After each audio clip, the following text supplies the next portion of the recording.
Okay, we're live. I want to thank all of you for being here. We'll start by introducing ourselves. I'm Linda Lukowski, School Committee. Brian Forget, Superintendent, Triton. Brian Perry, Director of Finance and Operations, Triton. Ronnie Ray Parrott, Select Board, Salisbury.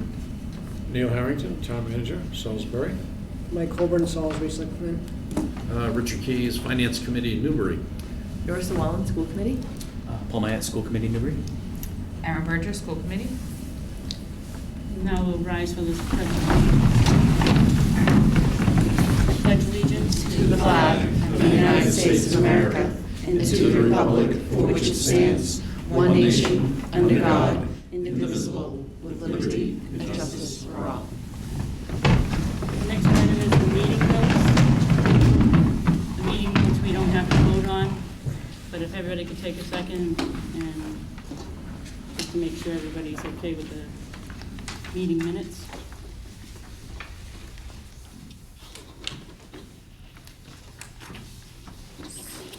One thing, Linda, I'm no longer the chair, that is now Michael. Oh.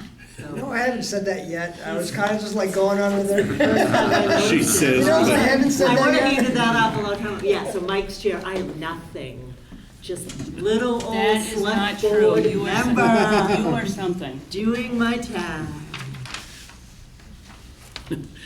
Okay, we will duly Thanks for note giving my that. sticker away, Ron. So Linda, Richard Keys, K-E-Y-S, and I'm from Newbury, not Raleigh. Oh, Okay. So,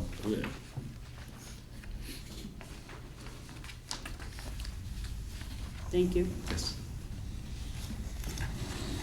Okay, the next item is the general update, and I will hand that to Brian. So just a few quick updates. I shared with you last month about our work on developing a portrait of a learner. And so just to give you some updates along that, we have students, teachers from all 5 schools, and administrators developing the vision of what we want for our students, not just our graduates. Again, this is often an exercise through NEASC accreditation, and it's a vision or portrait of a graduate. We've expanded this to be all students, pre-K through 12. And it's really exciting work. It gets us outside of the day-to-day discussions around what we have to do and accomplish in tasks and curriculum and mandates and accountability, and allows us really to set up a vision of what we believe and want for our students. It's hard to get everyone in a room and get all of the routines and structures and demands off our brains and not have comments like, well, we can't do that because, right? Those statements aren't allowed when we're doing this work. So I'm really excited. Our hope is to have a draft, not a full portrait developed, but a draft to be able to share out after the holidays to the larger community, and I continue to develop that.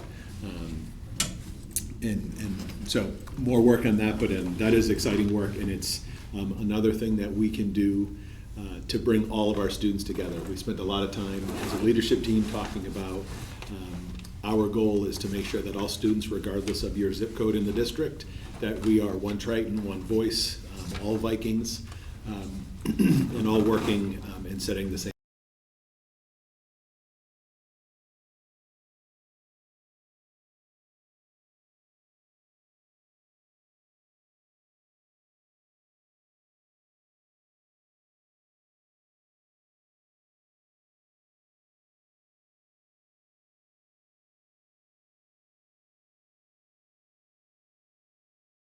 Teachers from each of the elementaries, in the middle school, and then high school students. So it's about 20 of us total. Okay. So it does represent all schools, all grade levels, all ages. We have everyone from kindergarten through, actually she's second grade now, high school, science, 18 to 22 special needs. I mean, you name it, it runs the gamut of all the different disciplines. And that's made for some really rich discussion around what we expect and what we want. And so it will be framed around both what we want kind of as roles, as models for our student, as well as the traits and characteristics we want for them. So playing with lots of different ideas about how we put that together. But rather than, we spent a lot of time talking about our traditional mission and vision and those statements that end up getting stale. And this very much brings it to life in a very tangible way, and ultimately becomes that vision and mission that we want for our students. So, exciting stuff. Part of that, it's important that we hear from our community about what is going well and what is needing to improve. So we are going to be implementing surveys. They're called school quality measures. It's actually a partnership with University of Massachusetts out of Amherst. There is a group, a consortium of about 10 cities and towns, districts that developed these surveys. You can find a dashboard and see the data, really high-level data in reporting. But it's a comprehensive, again, SQM, school quality measures. It was a group born out of, about 17 years ago, a gentleman who worked at the Department of Ed and became very anti-MCAS, has watched that movement and talked about other ways to assess and envision education. So there is a whole branch of their work that talks about, or that works on other assessment methodologies. But on the other side of that is this tool they've developed to measure perception of the quality of education and instruction, so in the whole academic experience. So the week of February 3rd through the 7th, families will get a link, and there's going to be messaging going out to families starting in December, just explaining to look for this, so that by the time we get to February, everyone is well aware and expecting this. A link will be sent to families on the 3rd of February, is a Monday. Students, depending on grade level, will take that survey. It's about a 20 to 30 minute survey. Sometime the week of the 3rd to the 7th, and then all faculty and staff will take the survey on Friday, February 7th. That's a half day for us for a professional development day, and we're going to carve out a half hour to make sure all of our instructional staff takes that survey as well. So we should have that data within 3 to 4 weeks on a dashboard, and then we'll work with the committee and everyone to get that out and to share. It's an exercise in vulnerability, right? I mean, we've had a lot of discussion about we only grow if we're willing to be honest about the areas where we need to grow. So it asks some pretty targeted questions about educators, administrators, right? There's only one superintendent, so when you're calling out superintendent, it's pretty obvious. So I think it's an important step, and I'm excited for that. And there was one more point I was just going to make about that. And it's gone. We'll do it annually. That's the plan. We will do, thank you. Yeah, so this is a good point. That was not the point, but another good point. So we're seeing this as a baseline, right? The idea is to administer this at least annually, so that this is something that we look at, especially in future years, to be able to tie it to that portrait of a learner, to be able to say this is another way we can measure that, whether we're achieving that success with our connectedness with families and the community at large. Are you So, thinking alumni? say again? Alumni, is that part of what you? No, alumni are not. There is, separately, not part of that, we do now have an alumni, trying to bolster that. Alumni has always been a challenge for Triton. And so there is now part of our Parent Square allows us to have an alumni register for communications. So we're trying to get that word out in various ways. But this is current families, current students, that's what I was going to mention, and instructional staff. It is all students, it will be students grades 4 through 12. We had lots of discussions about what age to start. They had a version of the survey. Okay. Absolutely. Thank you. They had a version of the survey, very primary, with smiles and frowns for responses, and ultimately in their development, they felt like the data was much more solid coming from the 4th through 12th grade. So that's what we're going to be targeting again, first time around. In future years, maybe we expand grade levels, maybe we change questions, but it's largely the same data set so that we can compare even district to district and then year over year to see our progress. If you are ever looking for alumni, there are 2 very strong Triton Facebook alumni pages. Mike posted on one, and I've been on one yeah. of them. If you need me, anything you need me to post. Remind me, we got to figure out that it's a link. It's like a. I actually try to try to friend some of the staff so they had access to post on it. Okay. We can work together. Yeah, yeah, and getting, because there's a kind of registration link. Yes. That they sign up and they automatically become part of that database. Well, we can So- work together on I it. mean, Okay. there's a couple There's couple two. thousand on, between the two of them. Okay, There, Mike Fay started one, Okay. and then, Mary Ann's here. Mary Ann's here that did it Okay. for Patty. yeah, Um, let's definitely connect, I can get you that link Yep. to post, that'd be a great Anything you place guys to want push. on it, just let us know. Okay, Hammer it on there, love it. no problem. Love it. Couple other, just kind of not as exciting as the other two updates. As of today, we've been talking about this for a while now. Our Yellow School regular bus transportation bid is live. We sent it to a handful of companies. We know NRT, our current incumbent bidder. We expect that they will bid. We do expect, we've talked to Coach Company, which is won the Newburyport contract. We expect their response is they're very interested. Again, we won't know who until we either see the packet from them or they show up by 9:59, NIF 59. So the bid went live today.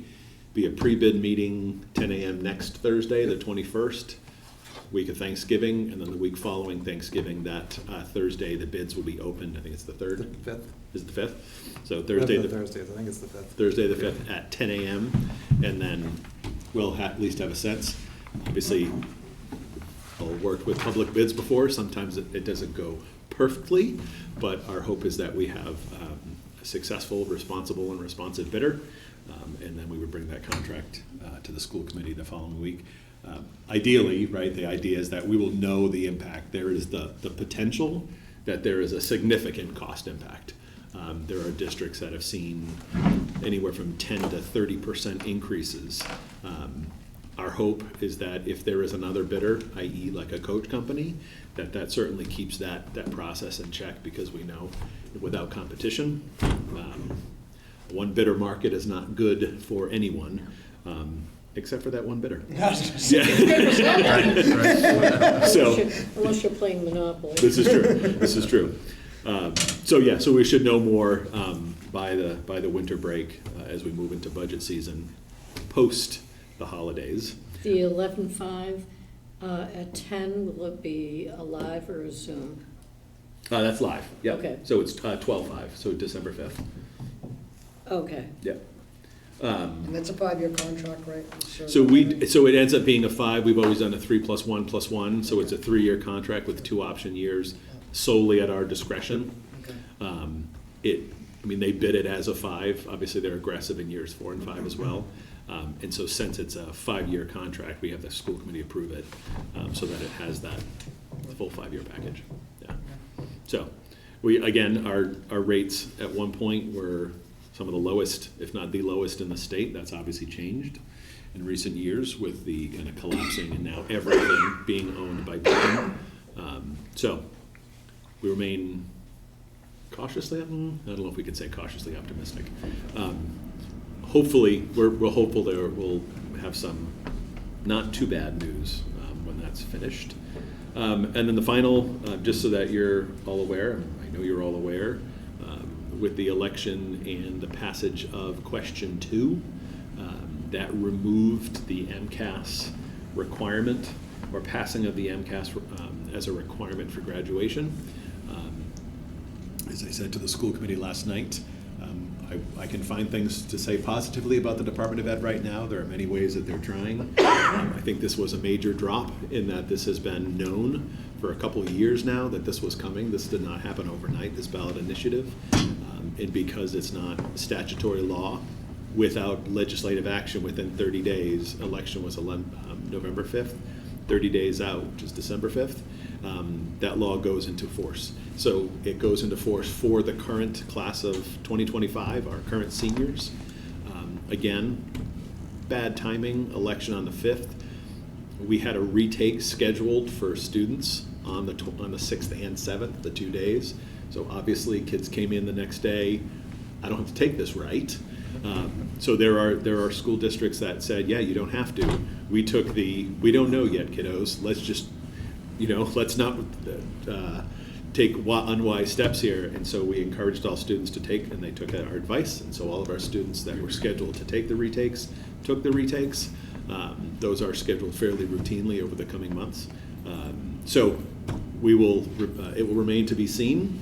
Obviously, the It'll be legislature. interesting to see if they improve without having the anxiety about having to Yeah. pass. Yep. So It would be, right? It would have been nice to set that up as a little bit of a test. that would be my guess. Yeah, a little proactive thinking.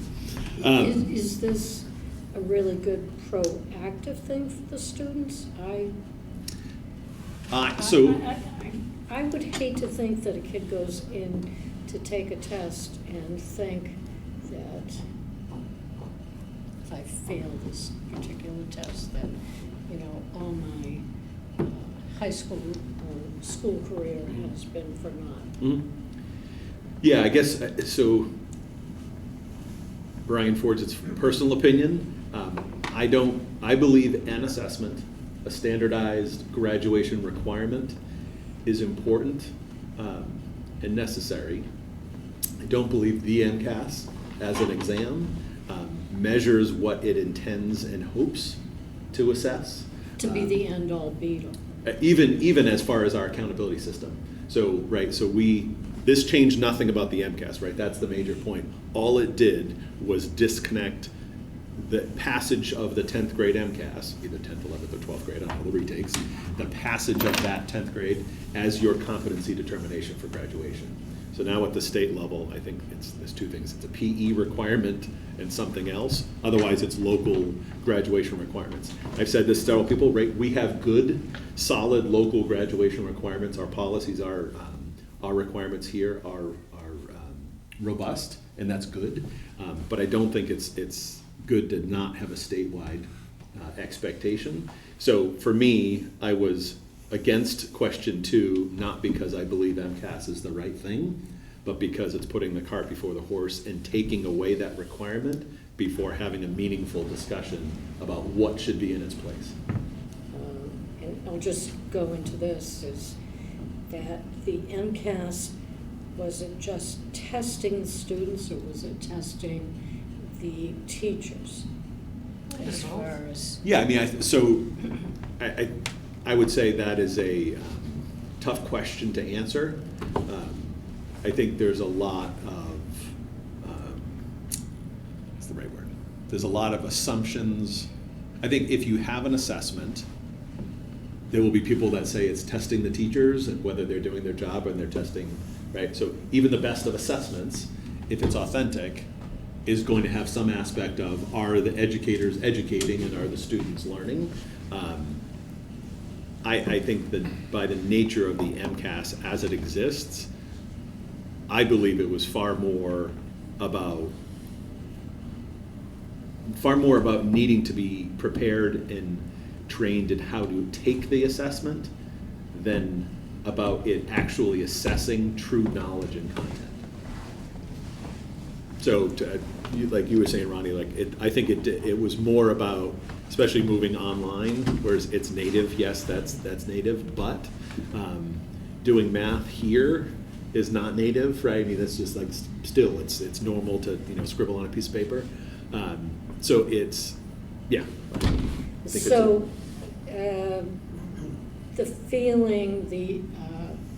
the feeling of most educators, do they feel that the vote went in the right direction? I certainly can't speak on behalf of all educators. What I can tell you is it changed, again, it just changed the graduation requirement. So educators, we love our state accountability system. Totally facetious there. That changes, right? So that assessment is still the basis for the Massachusetts accountability rating system, where every year the Boston Globe loves to rank us as, whoever we are compared to our neighbors. So students in grade 3 through 10, the results of those assessments still are the basis of our accountability. So I would say, if I were to venture a guess, I would say most educators are not supporters and fans of the MCAS. I'm sure there are some who are fans. I would say that the sentiment is largely the assessment doesn't accurately assess what the kids are learning.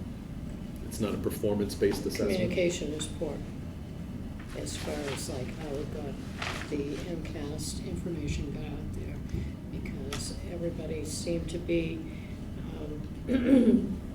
pushed in the direction of that it was a waste of time.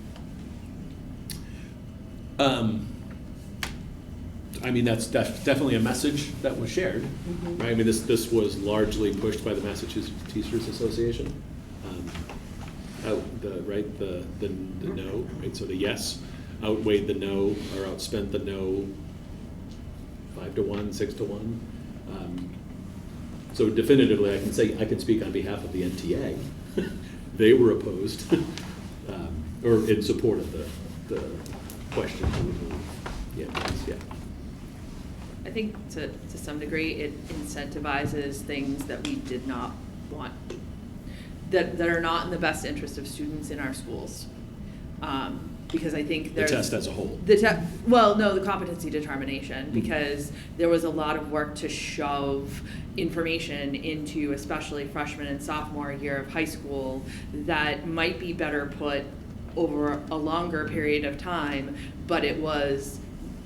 The focus is, right, to get that pass in biology at the end of 9th grade and get the pass in ELA and math at the end of 10th grade. And so everything, that becomes the focus. I can even say, like, having a kid at Whittier Tech, they're doing double dosing. They had very, very long, basically 2 periods of math and English every day to get them to the point where they could pass MCAS, because that's the focus, is to get those kids through that. Right? And then it goes back to the fun of learning and whatnot, but the modules were designed around passing the MCAS. And I'm not sure that that's in the best interest of our students. It's not a natural way to learn, right? It's forcing in based on the test.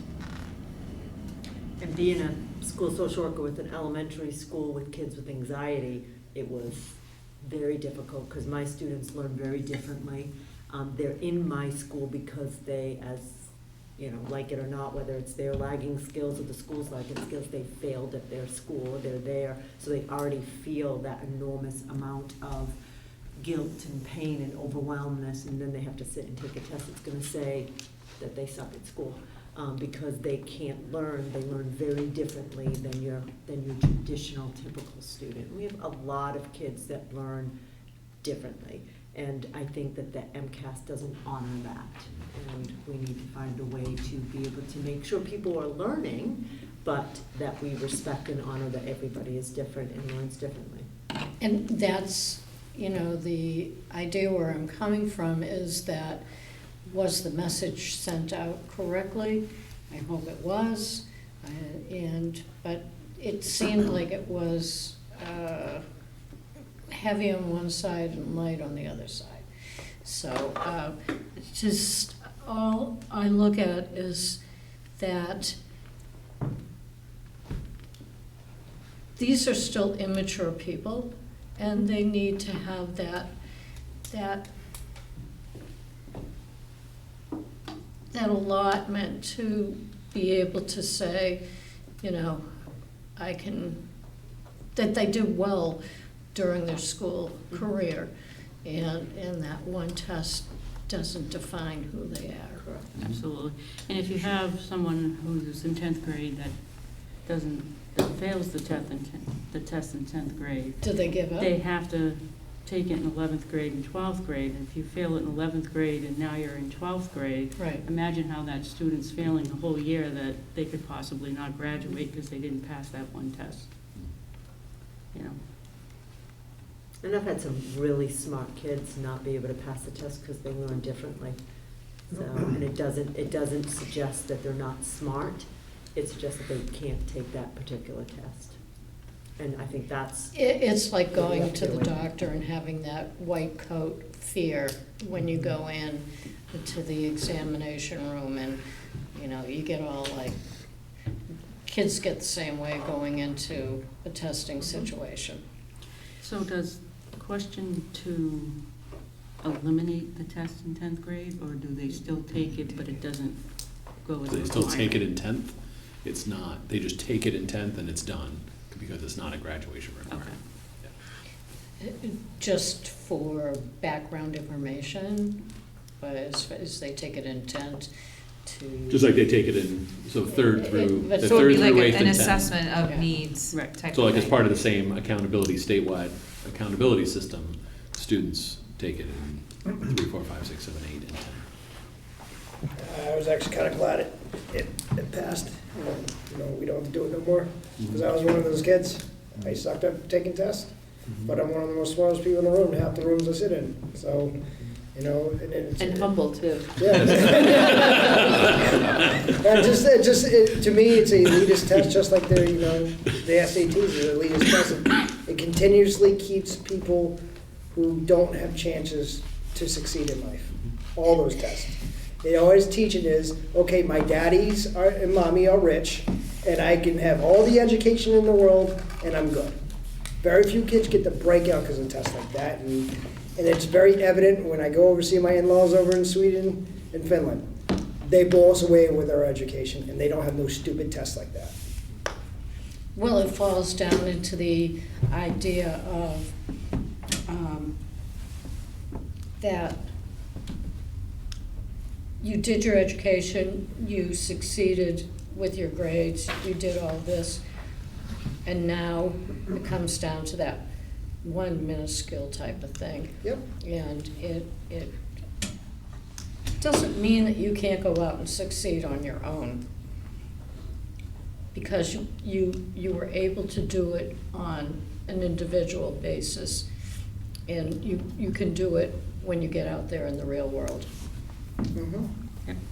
But I think that the intent of the testing, because I was living in North Carolina when they first started looking at testing, the intent wasn't to do what it ended up doing. The intent was to make sure somebody didn't graduate from high school and couldn't read. Yeah. And so that was the initial intent. Mhm. And North Carolina was one of the first states that passed the end of the year testing. It was because they were graduating a lot of students that couldn't read, and they needed to have a measurement tool to reflect on what they could do differently as a teacher, because that's one thing we don't want. We don't want somebody to graduate from high school and not be able to read. I mean, we want to be able to find a way to make sure that they're learning everything they can. So I think the intent was good, and then it just got like a snowball, kind of got a little bit out of control. But I think the intent was there, it was good. And it's funny, if it was used to subsequently, enhance that kid's learning experience by drawing him aside. I mean, I never passed a math test in my life, and I ended up being a teacher. So I think what is done with the results in the 10th grade, the 11th, like, Rachel Carson's Silent Spring or something, if you see that and you intervene, then you can make the kid better. That's important. But if you just let them take the test and march in and hoping it gets better, I agree with you on that that. doesn't work. That should be left up to the principals and the teachers of the school that the kid It doesn't goes work otherwise, to, yeah. not some bureaucrat in the State House. Well, I mean, there's lots of tests in life that you don't control. Yeah, well, maybe they have control over the people who are teaching them. Mm. Because as a teacher. I mean, I wasn't particularly for As a the teacher, MCAS ever, so- every teacher, anyone who works with children all know what their kids can and cannot do. Mm. So they can say, oh, this test, that doesn't reflect, Johnny or Sarah. That doesn't reflect them. You can tell they were nervous about that, so. It's funny though, teachers knew a lot more in the old days, I think, with the classroom sizes, no child left behind. Teachers are busy. A lot of things slip through the cracks. Teachers are definitely busy. I think we just ended on that note right there. Every teacher will appreciate that as the final word. Yes, they are. Do you It's have just other taking I it one have step no other away that they updates. have to teach, and maybe they can teach what they need to teach. Exactly. Or was the MCAS set up Right. as a dual test? That it was not only to test the students, but to test Sorry, the it wasn't- ability to teach the teachers. He may be done. Hmm? He may be done. Yes. And I'm done. I will be quiet. All voices are heard here. And we have one other thing that we voted on Brian's contract. last night. Brian, one or Brian? It's like, not me. Not me. The only one they really gotta vote on. That's right. We voted on his contract. He has a 5-year contract, and we appreciate all that Brian does. And Congratulations. Thank you very much. Thank you for locking him in, and I'll let him go anywhere. How many more You years work do you it. have? Would I? Let's not talk about that. He's got at least 5. More than 5. I got You have 9 one, more. you have nine, no, I have 9 too. 9.5. Yeah. Oh, cool. I- Let's go out to I- that. Big old party. I appreciate the openness of, your personality to come to the table and accept everybody's input. It's my pleasure. And it makes it a lot easier for us all to work with you.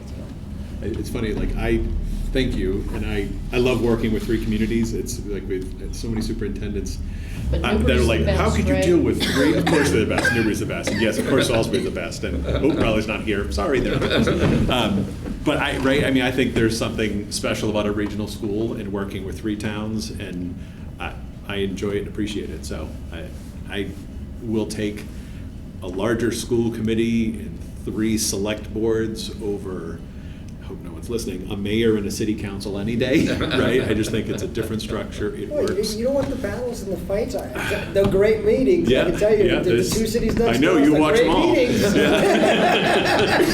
You need like a Netflix account to watch something else or something. I'm gonna get you hooked Well, on. honestly, it's the best reality TV. People spend money to go watch all these reality TV. Just go No watch the reality candidates. TV. This is the This best reality. reality It that is. we're gonna get. It is. You learn a lot. You learn a Yeah. lot about people's character Mhm. by watching them. And I Thank think you all. I think he does a great job, and we all appreciate. Yes, he does. Mhm. Thank you all. Appreciate it. You make it easy for me to fight for you guys. Appreciate the fight. The next item is the facilities subcommittee and update, so either Brian or Narissa, who are on the committee, can. I'm happy to go, or you want me to? I mean, I'll lead off, I guess, and then you can update on today. So background first, I guess. So as you guys know, we have an application, fourth application, I believe, third application in with the Mass School Building Authority. So their annual, submitted the last one in April, and we will hear about it in the beginning of December. The building is continuing to deteriorate.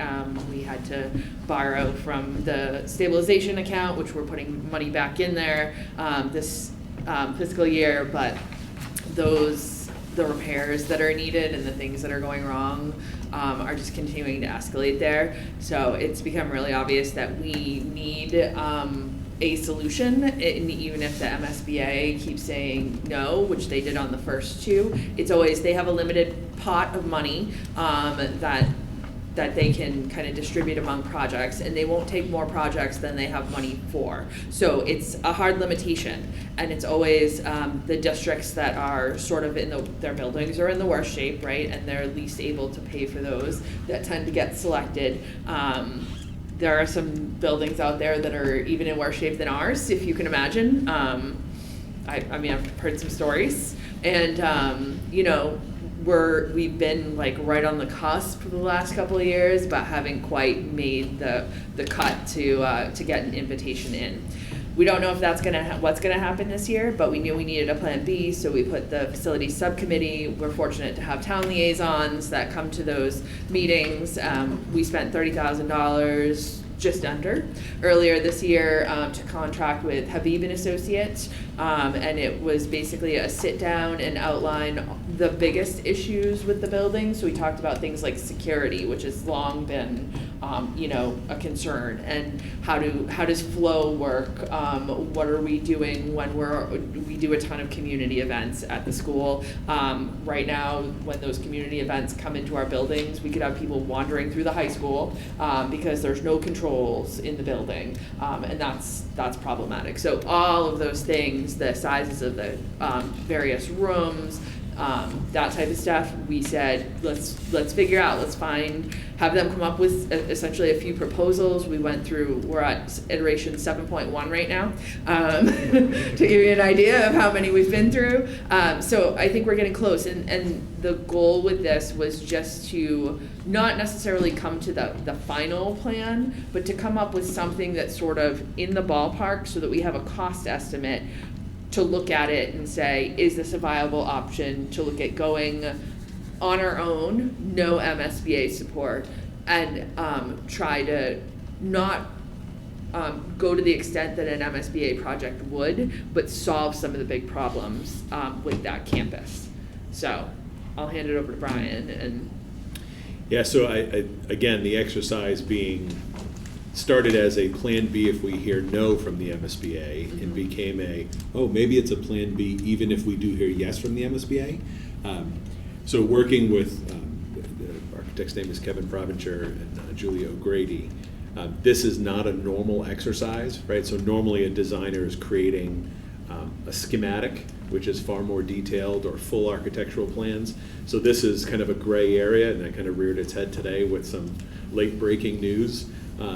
But the concept is they're calling it a big block. So these are not plans, these are not proposals, these are not actual budgets, but coming up with high-level assumptions. And as we were talking through, we kept using Pine Grove as the example. Pine Grove School was literally a strip it back to the structural steel, concrete, and brick, and every service line for electricity and plumbing, gas, everything coming into that building is new, in-slab plumbing, all brand new. That's not what we're looking at. As Narissa said, we're looking at improving the flow within the building, improving the security for sure, and access. And when Narissa said there's no controls in the school, there are people that have controls. Yes. But there are no mechanical controls, i.e., like if you go to Pine Grove now, the end of that wing can be man-locked off, where the doors lock by mag locks, doors mag lock, and you have one exit in or one entrance in, no classroom access. You can go to the gym and the bathroom, and that's it. So those types of flows were all worked through. So the plan, again, 7.1A kind of today. The price tag is around the $175 million mark. Again, that assumes a renovation of the entire facility. So call it roughly 300,000 square feet. A renovation of the entirety of that campus. It's right. Every classroom or space that's not otherwise renovated is the walls are painted, obviously repaired if they need to. New ceilings and lighting, new flooring, all new windows, all of the mechanicals, the HVAC, the electrical service, the plumbing, bathrooms, all gutted and redone. And then there are several things, several areas that are renovated, major renovations. The biggest piece that we looked at is actually splitting the library. You all know, you've all been there. Mm-hmm. It's a 2-story, really expensive to heat, so much so that rarely does it feel heated when you're there at a meeting. So it actually splits that in half and makes it 2 stories, brings the library upstairs, which then brings that close to the rest of the publicly accessed areas, and puts other kind of flexible space. It brings the VTV studio, which is heavily used, from that outbuilding into the building, and puts that downstairs, some STEM spaces. And things like that are able to be done because of we love to affectionately call it the bunker, right? But it was literally a cast-in-place construction in the late 60s, coming online in 71. And what that allows is you can do a lot of interior moving of space, because the structure is the frame, if you will, kind of like an old, what's that, a box? Is that old construction, like the balloon walls, right? So all the structure is around and in the concrete slabs and floors. Balloon, thank you. So with that, things like that, putting an enclosed lobby where you currently walk into the high school courtyard, and building on the end there, a combined middle school, high school office with one access. The middle school access gets closed. It becomes kind of a, you go up steps, kind of like an outside patio. So all of these things, so I should say then, all the access is through that one space, stairs up to the gyms. All of that is addition, auditorium redone, all the HVAC.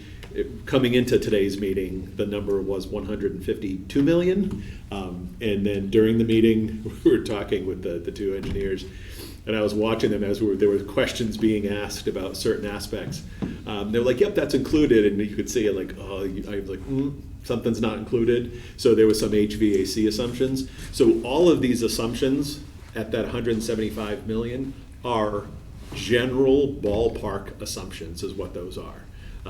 The question we wanted answered is, for what rough figure could we actually achieve a rehab of the entire building to bring it to a new 21st century 50-year solution and solve the problems that we've been talking about, security, access, flow. So that's where we are as of today. I think we're going to have another meeting to kind of talk through that slight uptick. That 150 feels different than 175, so there's more details to talk through. This is not, again, I'll say it one more time, this is not a proposal, this is not a plan, this is a framing discussion. The timeline is, as Narissa mentioned, I will get a quiet call from the MSBA first week of December. Their meeting is on Friday, December 13th. The subcommittee will make a presentation to the school committee at the December 11th meeting to update on the progress that the subcommittee has made. Again, no decisions made. We'll start to communicate and then wait until 2 days later we'll know for certain whether the board voted to welcome us in, or the MSBA board to welcome us in or not, communicate that out. And then on January 8th is the next school committee meeting, and that would be an opportunity, the first time where the committee's meeting publicly. We know the response from the MSBA, and we have this to start considering. We don't have to, if we are welcomed in, we don't have to notify them until there's meetings in April, May, and June, where we would say we welcome and accept that invitation and start our feasibility period.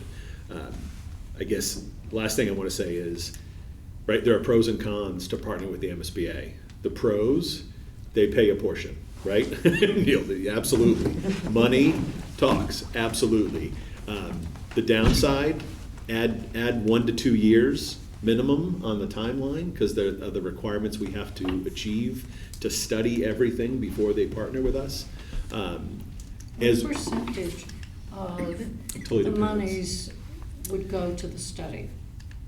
So the study, we actually have in stabilization roughly 1.7 million. We're holding that, the committee has earmarked that.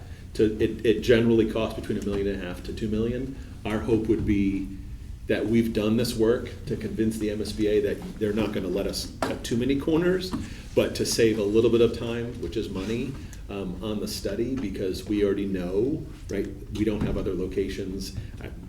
We could stack a smaller footprint, taller building out in the fields, but I mean, most of those fields are wet. I can't imagine there's a whole lot of space on that campus. So to partner with the MSBA to take that money, you have to study all the options. It's a longer timeline, and then the building has to, every space has a requirement, i.e. a high school classroom should be between 825 and 850 square feet. Our classrooms are in that 750 to 800 square feet. So the MSBA would say, any money you spend renovating those classrooms, you're on your own. The gym is an allowable size. It's our combined 2 gyms, 3 times the allowable limit. And then so each space has its cap. And then overall, they look at your enrollment and say, for an enrollment of, say for round figures, 850 students, I keep using Pentucket as a example, where largely we've been the same size historically as Pentucket, shrinking and expanding and contracting over the decades. They were certified for a building right around 200,000 square feet. We're sitting at 286,000 square feet. That's So the total size of the building. total size of they're brand new, they built ground up Are- combined too. But Triton, About 287,000, Okay. 286 and change. So anything we renovated outside of that cap would also be non-reimbursable. So you hear MSBA, we can expect we're right around 50% reimbursement. But it's 50% reimbursement, it's kind of like circuit breaker, for allowable expenses. So there are a lot of things that we would want to do that would not be allowable expenses, which means we would be paying for those outright anyway. We talked today about the fact that we've got a large auditorium that is used, right now it's used for town meetings, it's used for plays from different schools. There are outside groups always looking to rent that, except in the summer where it would be highly used if it was air conditioned, it would be here. The MSBA would never give us an auditorium that big. The gyms, again, we've got 2 gyms, gymnasiums. one basically never gets used. Oh, they're Does? almost always used. So how many days can you use? Non-stop. So the middle school, so during the day, the middle school uses their gym, the high school uses their That's the gym. back gym. The old gym is the middle school gym. The new one, the bigger one with all the bleachers Yeah. on both sides, is the Okay. high school gym. And even for all of our youth leagues, right? All of our youth sports, that gym is, I dare you to find a day that campus isn't busy 365, 24/7. Much to the chagrin of all of our maintenance people who like to go home from time to time. So all of those things, right, we wouldn't be able, if we chose to renovate those spaces, refresh them as is, they would only, include or participate and give us 50% of about a third of the space. So there are definite value adds, as Neil said, absolutely, we're getting some money. But that's only if they let us renovate. So that would be, right, so what part of the discussion we had was, the committee has a first discussion on January 8th. We then have a few months that the committee has to make that decision of whether they're gonna accept that welcome.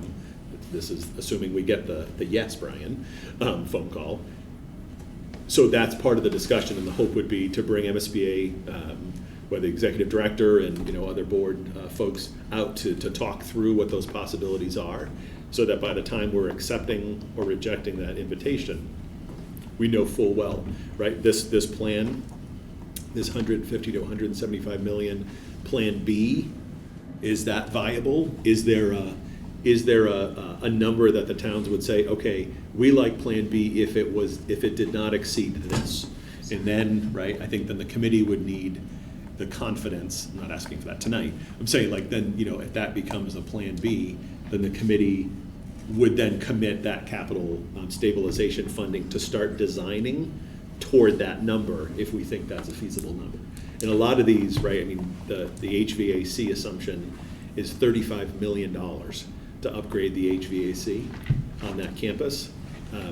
That's assuming it's going, because largely that's what most buildings now statewide are doing, is all electric, right? So high front-end cost, but then the question becomes, we would likely qualify for lots of national grid incentives to go electric heat pump.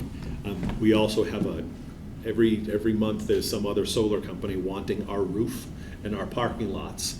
So if we were to go PV, photovoltaic, solar, does that campus become energy neutral? And actually would likely become an energy producer if we put solar on the roof and did the canopies in the parking lot. There are so many things to talk about as part of that. This exercise was about coming up with a number, and a rough number that would give us kind of a rough sense of what we'd be able to do, and can that solve the issues. I think, I don't want to speak for the full committee, but for me, I feel like for between that 150 to 175, we could comfortably solve the problems. Is it the ideal? No. If you're knocking down and building from the ground up, it's going to be the dream. I don't know if you've been in Pentucket, it's just beautiful from stem to stern.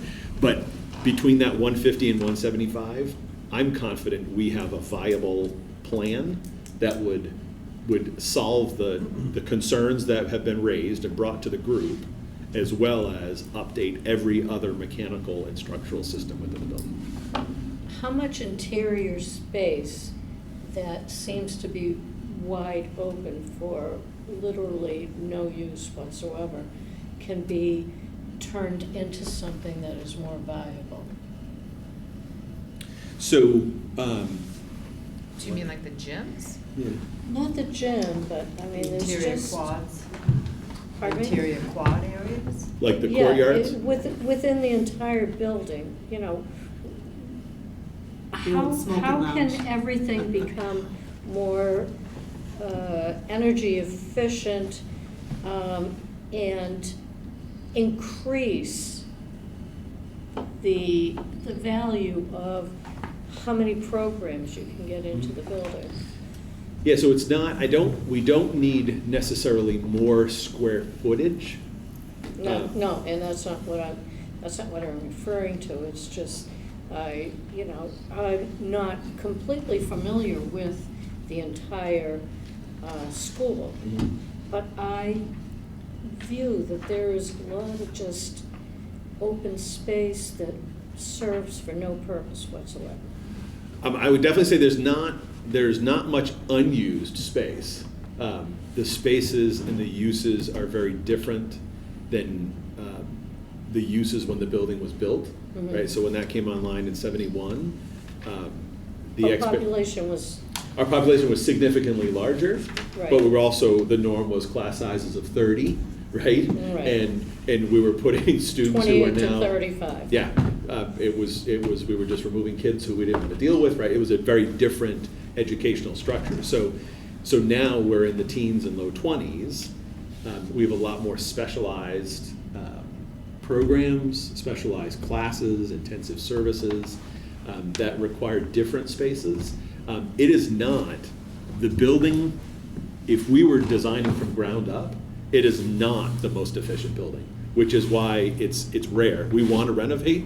It's rare when you partner with the MSBA that you get to a point where it's cost effective to renovate and meet their guidelines. And that's pretty much what my question is Mhm. about, is that, the expansive amounts of, like, when you come into, like, the entrance of the building from the court side, Mhm. there's just a lot of space that could be. Not when the students are walking into school Yeah, together, not when not it's where all 550, events. yeah. All right. So it's. Yeah, and that's, I- right, if you're not viewing it with Yeah, 550 kids okay. walking in the morning, yes, it looks empty, very different when it's full of kids. But it is, as Courtyard a, space even outside, could it be turned into more of a, like a solar system where solarium, they yeah. can? It We is. talked about that, it was actually asked today, Mike asked that question. Again, if we were adding square footage, that would be a way to capture that. Those are very expensive, we They're would love those. They're expensive, but And it's also for those inside rooms, if you look at it, if you look at the Google Map view, there's a grid, and all of those inside rooms, those are their only windows, are those courtyards. So the courtyards are great, like when you walk in the main entrance and you go straight across as a courtyard, they're great to use, that's I'm nice. circling in my brain. Yeah, I'm right? looking at it. Yeah, so it's You're right. nice, it's nice to have out there, and it's a beautiful courtyard space. The real value add is, that's the only window in, right? My office only has a window on a courtyard. So if you made that a room, there'd be no window. I'd survive. But, a designer will never agree unless you push them over the edge to have a room. You try and not have any spaces without windows. So, yeah, so we talk through those types of In the things. economy that we're looking into, Mhm. it's what's going to be in our best interest as the taxpayers Mhm, for sure. to make it more beneficial for the Mhm. students Mhm. versus let's just build from the ground up, Yeah. which is gonna be crazy money for most everybody. Yeah, I think, and again, we talked very round numbers, these are grotesque assumptions. The assumed cost that's often thrown around is $1,000 a square foot. Mm-hmm. We currently have 286,000 square feet, that's 286 million.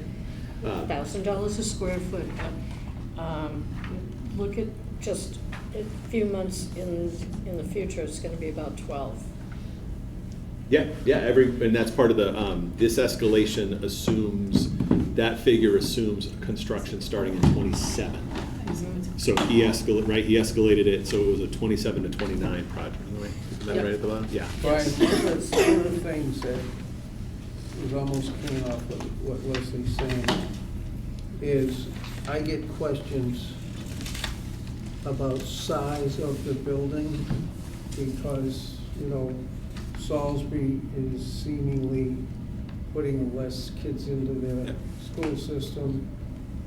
We have sometimes, whatever. So the number of students fluctuate, but it seems to be decreasing.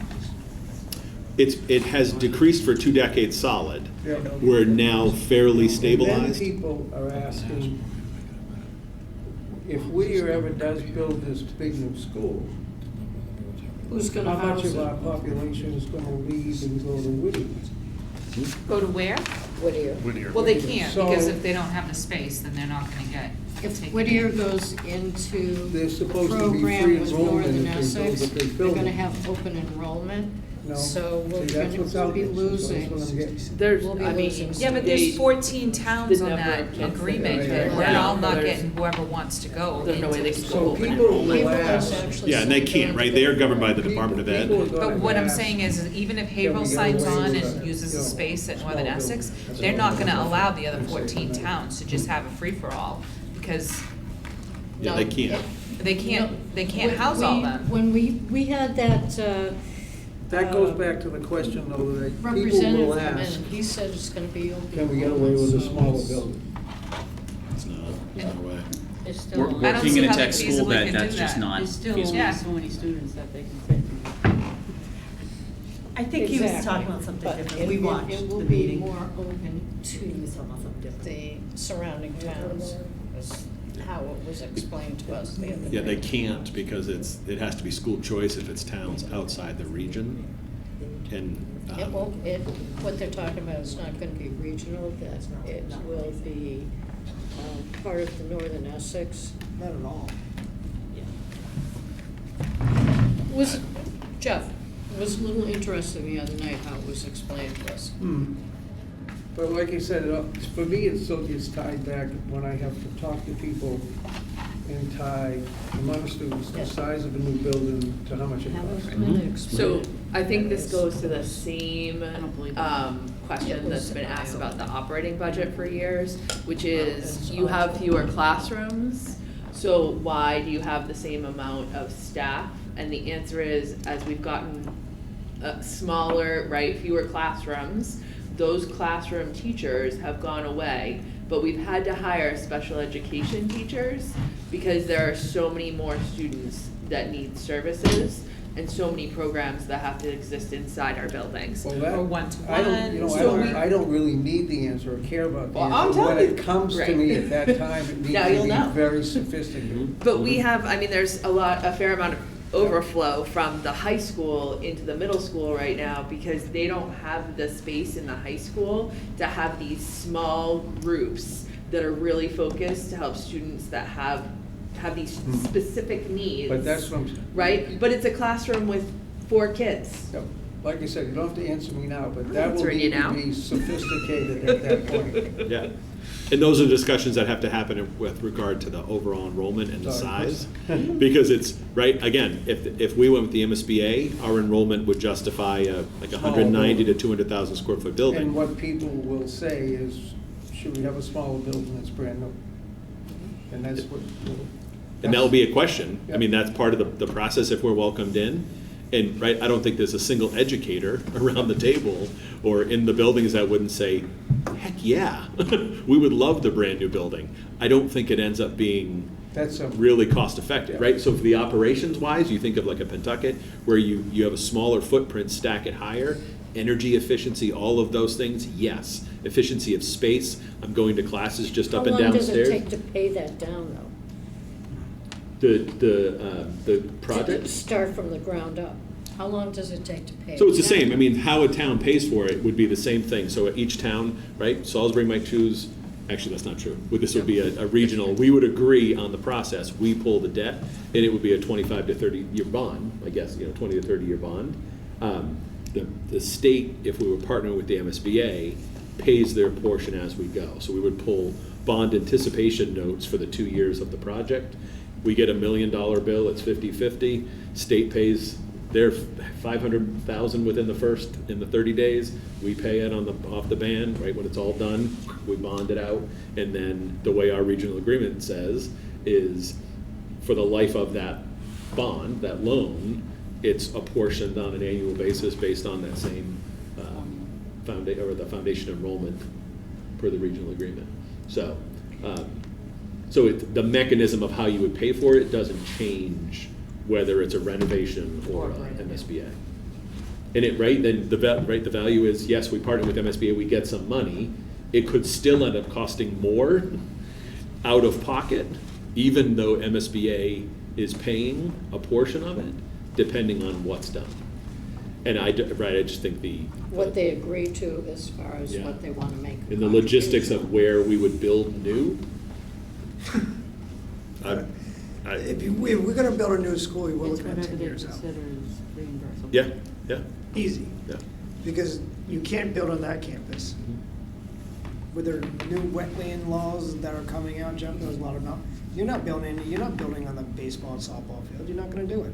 Yeah, no, it would have to be the You literally building have and to this get side. all the students out of the school, Mhm. tear down the school if you left it on that campus, or find another piece of parcel of land. Yep. Then you fall into, if you find another piece of parcel of land, does it have sewer, does it have septic, does it, Mhm. I mean, you're talking 10 years out. Yeah. So, as I was saying at the facility meeting today, is, don't think it's a golden goose when it's not. Yeah. And that's my concern about the MSBA, because they're gonna force a hand on some things, like we're already too big of a school. Mhm. So right then and there, that's a negative for them. Mhm. So that's gonna be right there, right after, before they say too much, they're gonna be wanting to build a school, Mhm. a new one. Mhm. So, thinking about a penny and forgetting about the thousands, I think, just watching what went down with the Whittier, that's what they thought. Think about the penny, but forgetting about the thousands are racking up.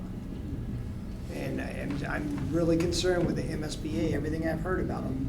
It's not as good as everyone, I know Neil says it's this, but is this gonna create, if we have 175 and then with the MSBA, then we're up to 195,000, so we just spent the 20 million more to get in with their MSBA, and they're only gonna pay 130,000 and 130 million. So I'm leery on the MSBA, everything I've seen about it, completely leery.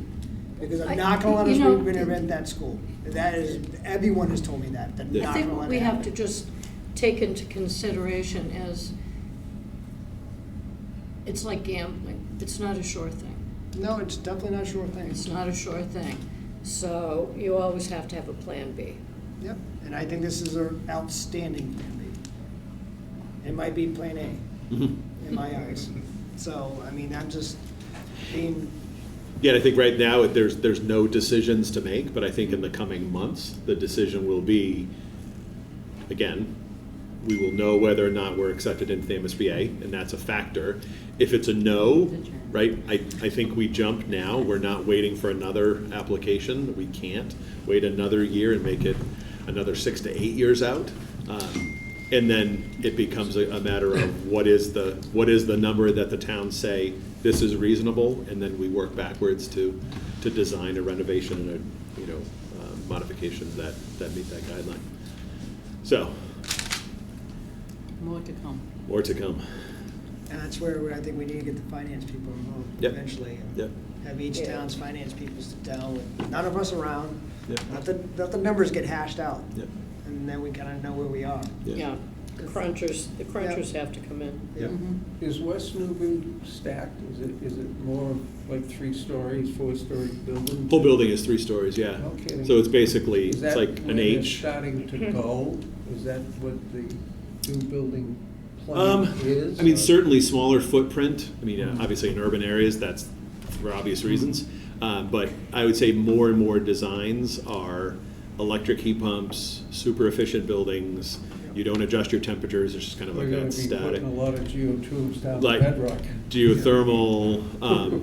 So, yeah, so that does seem to be the design. They were Radiant working. heatings Yep. and things of that Yeah, so they nature. were working, they combined an existing, so they had separate middle school, high school buildings and ended up building a new combined building behind the high school, and then middle school became the stadium. So it was a smaller footprint they were working with, which I'm sure Doran Whittier designed it, just like they designed Pine Grove.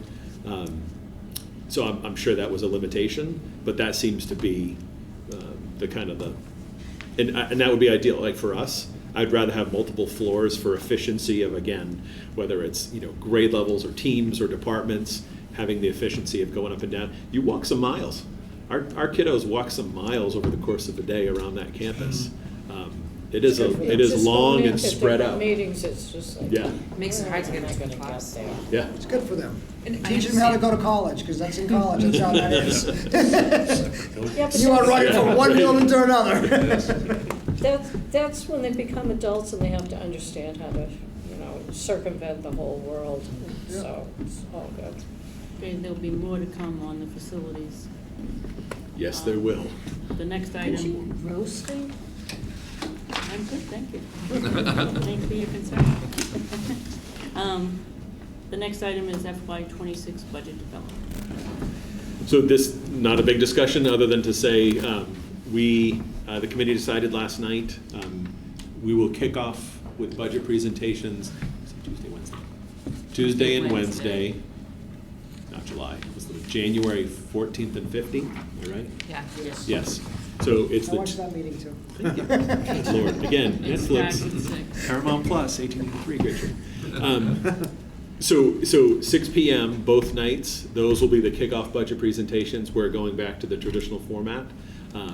It will likely be a very challenging year, so we'll see if and what we're able to accomplish in the budget by way of any of those restorations. But we have. They'll be on Zoom. We're also shifting them to Zoom. I know that's been a discussion in the past about accessibility. We have the ability to stream to YouTube. We don't have the ability to be live on air, but with a Zoom meeting, it allows the committee to be there to hear presentations and anyone else who wants to listen in. Through the PEG system, you should be able to be live on air if you're doing, even with doing Zoom. Because I know, for instance, the Conservation Commission and the Planning Board in Newbury do Zoom meetings, and they do. So we don't live have on direct air. access to anyone's PEG. So I know Salisbury is very advanced. I know they can pull the stream and air it live. We don't have access. Chris can tell you if it works, but Yeah. he can. But if this is a regional thing, Yeah, no, it's a separate, each Yeah. department separate. So via Zoom, anyone that wants to, I feel like people are very comfortable on Zoom. We'll include that update for the new building. Yeah, exactly. Shay. So budget, just by way of budget drivers, we know obviously transportation is a wild card. We know most of our contracts, so we're not negotiating large contracts this year. You're obviously paying attention to the news and other areas, and we enter into negotiations next year. I'm very hopeful. We have an incredible working relationship with our association, and I have no reason to believe that will change.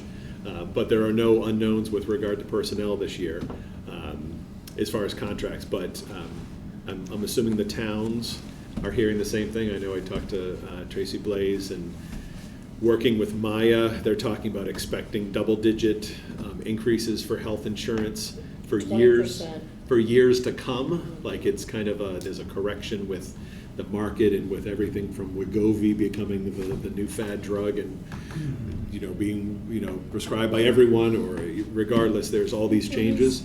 up to 46. So there are some major drivers that may hijack our hopes and dreams through this budget process, but we are going to start. We're going to go back to our kind of normal process in each of the 5 principles, and then in each of the 5 kind of domains. We'll be presenting directly to the committee on those 2 nights. There'll be a week of us synthesizing all of that, and then they'll have their budget workshop on, which at this moment is still in person, on Saturday the 25th. Of And they January. start at 6 instead of 7. So the Tuesday and Wednesday are 6 PM rather than 7. So they decided for 2 somewhat longer meetings rather than 3 nights in a row. Good choice. And I think that's no other updates. Does Yeah. anybody have any questions? Yes, I do have a quick question. Brian and Brian, did you call each other today to match up your shirts? No. No, usually we do, but today we didn't. You don't get your full pants on. No, I missed out on the green. Yeah, I was yesterday. Yeah. Yesterday, 3 of the 4 of us had like green on. But thank you for that. I noticed that too once we sat down. I noticed you rolled up your cuffs so you could look a little A different. little different. Yeah, exactly. The next meeting is January 23rd Should've worked out again. in Raleigh. And as Leslie said, these meetings are great because everybody has their opinion and we can all agree to disagree. Why'd you look at me on that one? You know what? I'm not vocal at all. But that's Well, what these Jeff meetings will are tell you for. that there's a lot of times during the select board meeting, I'm not like hugely vocal, but I find that the camaraderie that at this table is very open and that all voices are accepted.